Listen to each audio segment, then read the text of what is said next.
Kani-kanina lang ay naglabas naman daw ng memorandum si Senator Erwin Gatchalian bilang Senate President pro tempore. At inuutusan ng lahat ng empleyado sa Senado na mag-work from home at online lang daw ang kanilang gagawing pagtatrabaho. Ano ang masama dito? Ano ang implikasyon nito kanyang mga pinagagawa? Ito po sa Attorney Mike Operario, pag-usapan ulit natin yan. Pangatlong video ko na po ito sa araw na ito. Pasensya na kayo kung nakukulitan kayo sa akin. Pero napapansin ko na tuloy-tuloy ang pagkakalat ng mga maling impormasyon at ang mga nakadisenyo ang kanilang mga aksyon patungo sa iisang bagay. Kagaya nga po ng napredict ko kanina, bukas po ay mukhang gagawa ng drastic na hakbang ang Malacanang.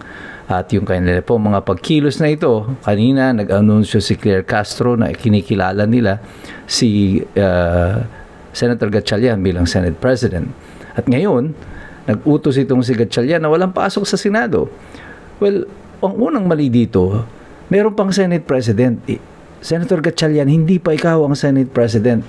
Even on the assumption na valid ang pagkaka-elect sa iyo as Senate President pro tempore, hindi ka pa rin Senate President. Si Senator Alan Peter Cayetano pa rin ang senador at siya lang ang may karapatan na mag-utos yan sa mga empleyado ng Senado. This means what you have done right now is a usurpation of authority. Ikaw ay nagva-violate na ng Revised Penal Code and ng Anti-Graft and Corrupt Practices Act, Code of Ethical Standards for Government Employees at marami pang batas na nilalabag mo ngayon, pati na ang konstitusyon na inaagaw mo ang kapangyarihan ng Senate President kahit wala kang mandato tungkol dito.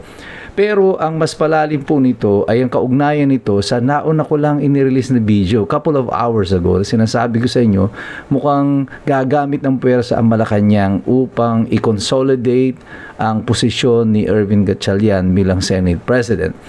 Kaya ang ginawa nila, nagdeklara siya na walang pasok sa Senado para kung magkaroon man ng violence o paggamit ng puwersa na naman muli ng mga NBI ni Matibag o ng mga additional forces ng PNP through kay Remulla or kahit na may mga dumating na sundalo ay wala ng mga madadamay ng mga iba pang sibilyan.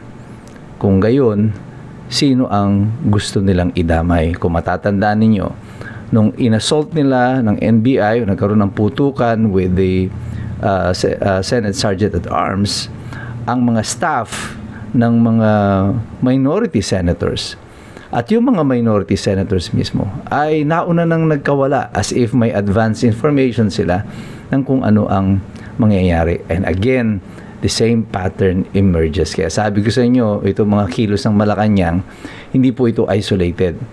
Ito po ay they're just laying the predicate. Ito ay precursor of the things to come. Kaya kailangan po maging mapagmatsyag kayo at maging matalino kayo dito sa mga susunod nilang hakbangin. Kaya po yung aktibidades na ito tomorrow, this will be a make or break para po sa ating demokrasya.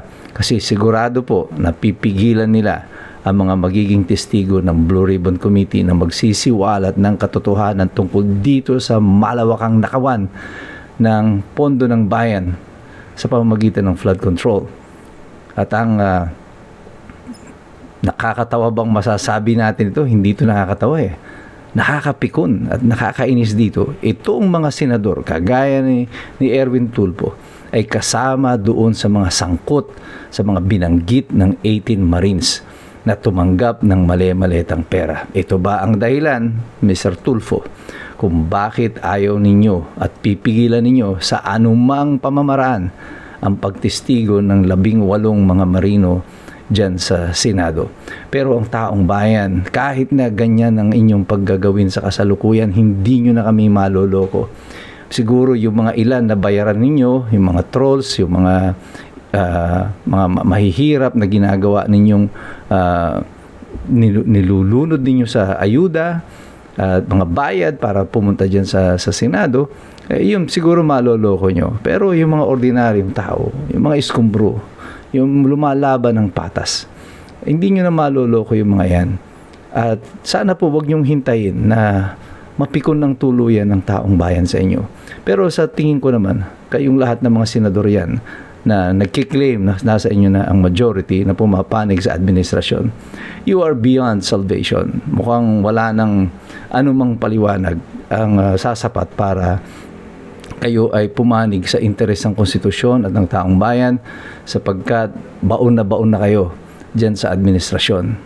Baon na baon kayo sa involvement, baon na baon kayo sa inyong mga personal na interes at mga pagnanais, baon na baon kayo sa galit ninyo sa mga Duterte, at nakakalimutan na ninyo ang tunay na interes ng bayan na nakasalalay ngayon dito sa nagaganap. Kaya para doon sa mga kababayan natin na naririyan sa Senado sa kasalukuyan, ay yung mga dadalo bukas at yung mga mag-uorganisa ng inyong mga pagkilos, ito na po yung panahon upang ang mga kagaya ninyo ang bumawi ng kalayaan. Tayo na mismo, nasa kamay na po natin ang pagbawi ng kalayaan at ng katinuan dito sa ating pamumuno. 4 na taon na lumipas at wala pong naganap na maayos dito sa ating bansa. Puro nakawan, puro mga kapalpakan sa gobyerno, usapin ng droga involving the first family at mga iba pang miyembro ng gabinete, at kung ano-anong mga iskandalo ang kinapasukan ng ating pamahalaan. Isa na tayong kahihiyan sa buong mundo. Hindi ito ang tunay na muka ng Pilipino. Tayo po ay isang dignified na lahi, matapang, lumalaban para sa ating karapatan. Tayo ay hindi mga likas na magnanakaw.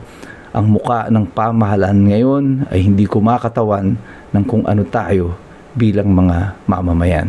Kaya tayong lahat, muli ang aking paalala, magsipag-ingat po tayong lahat. Patuloy tayong manalangin, patuloy tayong magmasid, patuloy tayong makilahok, patuloy tayong mag-aral, sapagkat mahirap makialam ang taong walang alam.